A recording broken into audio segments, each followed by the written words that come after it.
Now, were you present at the November 23, 2024 press con?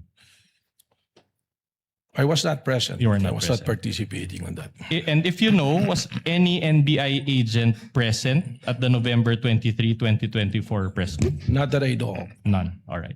So in layman's terms, for the benefit of this honorable court and the Filipino people watching, and I'll phrase my question in Tagalog. So sa kabila po ng pagtestigo po ninyo ngayong araw, inaamin nyo ba na wala kayong personal na kaalaman sa nangyaring investigation starting November 23, 2024? Malinaw naman po yun. At ang korte po, I can take judicial notice of the fact na hindi pa po ako NBI director ng panahon na yun. So you're confirming that you do not have personal knowledge because you were only appointed as NBA director a year later or on February 20, Your Honor, ask and 2026, answer correct? question. No, I haven't even asked that question, Your Honor. Kindly let counsel finish. So again, I will repeat. So the reason for this is that because you became NBI director only a year later or on February 20, 2026, correct? Tama po. All right. Okay. So prior to February 20, 2026, you do not have any personal knowledge of any investigation, correct? Nababasa ko lang po sa balita mga pangyayari. Which is not personal knowledge, correct? Well, yun lang po yung knowledge natin. You're a lawyer, correct? Tama po, 29 years. 29 years. Can you recall Rule 130, Section 22 of the Rules of Evidence? Can you refresh me, sir? Okay, I will Because you have a gladly copy. refresh you, of course. I have here a copy of Rule 130, Section 22 of the Rules of Evidence, and I'll read it. Please read with me, Director Matibag. Testimony confined to personal knowledge. A witness can testify only to those facts which he or she knows of his or her personal knowledge, that is, which are derived from his or her own perception. Can you recall that rule now? Ayan po, nababasa ko po ngayon. Okay, you Tama can po. read it. All right. So, based on this rule, will you agree with me that a witness can only testify based on his personal knowledge? Your Honor, may I comment to that? These are basic questions, Your Honor. The witness is a lawyer. He is competent enough to answer. Counsel, are you making an objection? This is a comment, Your Honor. The Um, witness repeatedly testified that he was appointed only in February 2026 and that all his testimonies pertaining to the first investigation are based on records, Your Honor. And this is allowed. As a matter of fact, under the rules, entries in official records are considered as prima facie evidence of the contents thereof. And thus, it's exactly the basis of the witness in answering the question of the defense. All his knowledge pertaining to the first investigation are based on records. Short rejoinder, Your Honor. No need, counsel. Distinguished lead prosecutor, the counsel for respondent did not object to the line of questioning of the lead prosecutor earlier, based exactly on the ground cited by the lead prosecutor. The presiding officer will give sufficient leeway to the counsel for respondent to establish his point. I think you also see what he is trying to establish. That's why he made a continuing objection in relation to it. I'll give you some leeway, counsel, but go to your next topic as soon as you're done with this. Thank you, Your Honor. So, again, based on this rule, a witness can only testify based on his personal knowledge, correct? Tama po, pero meron pong mga exceptions sa rule All na right. yan. Okay. If not based on personal knowledge, then that is hearsay, correct? But it's not an absolute rule po dahil may exceptions nga po. Okay, now, I'm trying to look for the Filipino term for hearsay. Ano ba yung hearsay sa Tagalog? Sabi-sabi or chismis? Is that a fair translation? What is a fair translation to you of hearsay? in Your Honor, the Filipino? question of the defense is misleading. He never testified that that is hearsay. No, I'm not As a asking matter him. of fact, he's trying to raise the exception to hearsay. I'm not asking about the exceptions of hearsay. I'm asking a translation of hearsay. Your May Honor. we know- Anyway, I'll move on to... If the witness If the knows, if he does not know, he may say so. Hindi ko po alam kung anong translation dito sa Tagalog. Okay, so I'll just use my own translation, chismis. Anyway, at any rate, kung wala kang personal knowledge, chismis lang yon, tama? Hindi ko naman po naririnig sa korte, ako'y nag-practice din, kahit na-translate sa Tagalog, kahit minsan ko po, hindi ko po narinig ng hearsay ginamit ang salitang chismis. All right, I'll move on. Now, the main material that the NBI used in its investigation was the video of the November 23, 2024 press con, correct? Tama po. Did you watch that whole video yourself? Napanood ko po. The whole video? Well, yung pong importanteng bagay dyan ang aking tinutukan pero napanood ko po. Alright.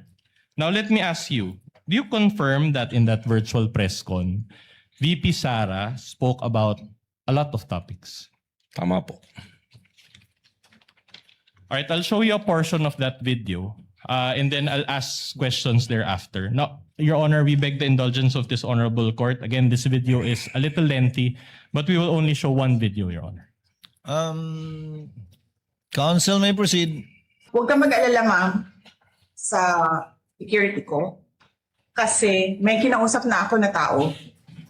Ito sa kanya, kapag pinatay ako, patayin mo si BBM, si Lisa Araneta, at si Martin Romales. No joke. No joke. Nagbilin na ako, ma'am. Pag namatay ako, sabi ko, huwag ka tumigil, ha. Hanggang hindi mo magpatay sila. And then he said yes. So, alam mo ma'am, yan ang lagi kong sinasabi sa makabayan lang. Ang laban, wala dyan sa EDSA ma'am. Wala dyan sa mga highway. Ang laban ma'am nandun sa loob ng palasyo. Yan ang problema. We appreciate yung expression ninyo ng disgust, ng pagkamuhi, ng hopelessness, kasi it reflects kung ano yung nararamdaman ng marami, milyon.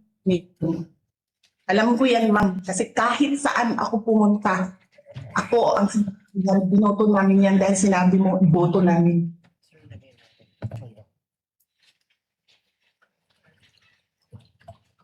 So, yes, ma'am. Maraming salamat sa ginagawa ninyo. Dahil sa ginagawa ninyo, I'm sure nakikita yan ang taong bayan. E na-appreciate nila yan. Marami sa ating mga kababayan ang gusto sumali sa inyo. Pero sa sobrang hirap ng buhay ngayon, hindi nila maiwanan yung mga trabaho nila at hanap buhay nila para pumunta sa daan. Bakit sila naghihirap? Bakit? Dahil sa gobyerno. Hindi ba dapat yung gobyerno natin ang nagpapagaan ng buhay ng tao? Bakit ang gobyerno natin ang nagpapahirap lalo sa tao? Kasi gusto ba nila lagi na lang mahirap ang mga tao para madali mapasunod? May mga lugar kami sa Mindanao na ganyan ang mga politiko. Gusto nila mahirap lahat. Ibahugan lang nila ang kwarta. Governor na sila, mayor na sila, congressman na sila. Hanapin niyo, ma'am, yung mga lugar na sobrang hirap sa Mindanao.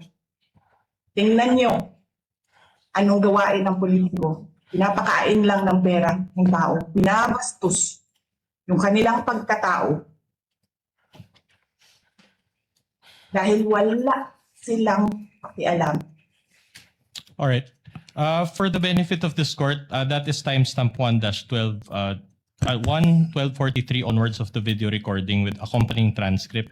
With the This is permission of the counsel for respondent, the lead prosecutor is recognized for her manifestation. Your Honor, I wish to manifest that the video which was played is unmarked and spliced video, Your Honor. That is for the record. The counsel for respondent just mentioned the timestamp and the marking as well. Counsel for the respondent may proceed. All right. Now, Director Matibag, these are my questions about the statements of VP Sara in that video. Do you have personal knowledge of the theft incident involving Attorney Lopez's cell phone? Wala po. Wala. Do you have personal knowledge on the buffet in the House of Representatives? Wala po. Wala. Do you have personal knowledge on the communities na asin lang ang kinakain? Wala po. Alright. Do you have personal knowledge on the person whom VP Sara talked to regarding BBM, FL, and the former speaker? Wala po dahil Wala. siya nakipag-usap. Alright, okay.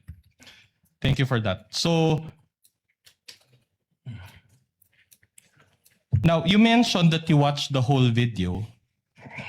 My question to you is, did the NBI conduct any separate investigation regarding the various acts of corruption alleged acts of corruption of BBM, FL, the former speaker, and the congressman as mentioned by VP Sara?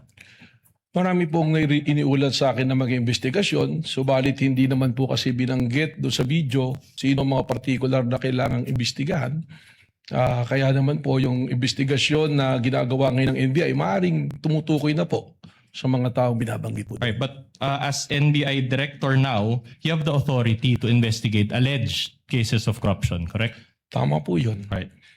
In fact, you came out in the news recently stating that you will investigate the 2019 SEA Games, correct? Tama po. Alright. And the 2019 SEA Games came prior to this 2024 press con, correct? Tama po. Okay. Do you intend, my next question is this, do you also intend to investigate the alleged corruption involving the unaudited confidential funds of the OP, Office of the President, also mentioned by VP Sara? Kung meron po mga ebidensyang ilalatag sa amin para amin pong sundan, hindi po magdadalawang isip ang NBI sapagkat ito po ang mandato ng NBI. Alright, thank you for Mag-imbestiga ng mga krimen po, amin pong nakikita. Alright, thank you for that answer. Now, do you also intend to investigate the alleged corruption involving the former speaker going around the country and giving government funds to people, also mentioned by VP Sara in that video? Your Honor, may I comment, Your Honor? What is the comment of the lead prosecutor? We are objecting to that question, Your Honor, as the same is misleading. Your Honor, if he knows, he said he watched the whole video, he listened to the statements. There was a statement there. Witness may answer if he knows. Well, kung meron po mga ebidensyang pumapasok tulad ng lahat ng aming ginagawa, we are driven by evidence and the process and the law na dapat pong sundin. Alright.